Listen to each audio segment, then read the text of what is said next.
ជំរាបសួរលោកគ្រូទាំងអស់គ្នាអញ្ចឹងនៅក្នុងវីដេអូនេះខ្ញុំបង្ហាញពីរបៀបក្នុងការផ្ដល់ជំនួយដល់សិស្សដើម្បីចូលគណនេយ្យសិស្សបាទអញ្ចឹងខ្ញុំយកទូរស័ព្ទដៃរបស់ខ្ញុំជាគណនេយ្យគ្រូហើយខ្ញុំនឹងដើរscan ដែលសិស្សគាត់ចុចកន្លែងផ្ដល់ជំនួយពីគ្រូហើយខ្ញុំនឹង scan QR ពីគណនេយ្យគ្រូតាមទូរស័ព្ទដៃរបស់ខ្ញុំដើម្បីឲ្យសិស្សចូលគណនេយ្យរបស់គាត់បាទអញ្ចឹងដំបូងលោកគ្រូចូលទៅកន្លែងរូប profile របស់លោកគ្រូបាទ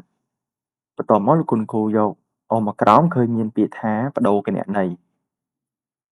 អញ្ចឹងមកដល់កន្លែងគណនេយ្យសិស្សនេះគឺលោកគ្រូឃើញមានឈ្មោះសិស្សមាន QR សិស្សបាទអញ្ចឹងលោកគ្រូរើសមើលសិស្ស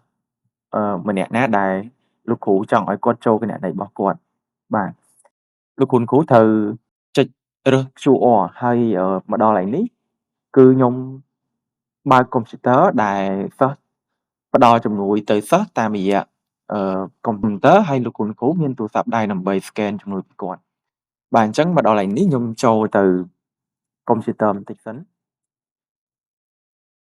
បាទអញ្ចឹងមកដល់កន្លែងនេះលោកគ្រូឃើញមានពាក្យថាជំនួយពីគ្រូបាទអញ្ចឹងចុចពាក្យថាជំនួយពីគ្រូបន្ទាប់មកនឹងឃើញ QR បែបនេះបន្ទាប់មកលោកគ្រូចុចឧទាហរណ៍ឥឡូវខ្ញុំយកឈ្មោះច័ន្ទសុភមន្តខ្ញុំចង់ឲ្យគាត់ចូលគណនេយ្យរបស់គាត់អញ្ចឹងខ្ញុំចុចកន្លែង QR មកលោកគ្រូដាក់ឲ្យចំនៅកុំព្យូទ័ររបស់លោកគ្រូកុំព្យូទ័ររបស់សិស្សសំទោសលោកគ្រូអញ្ចឹងកុំព្យូទ័ររបស់សិស្សអញ្ចឹងលោកគ្រូដាក់ចំ QR ហ្នឹងមកបាទអញ្ចឹងនៅក្នុងកុំព្យូទ័ររបស់សិស្សគឺបានចូលគណនេយ្យច័ន្ទសុភមន្ត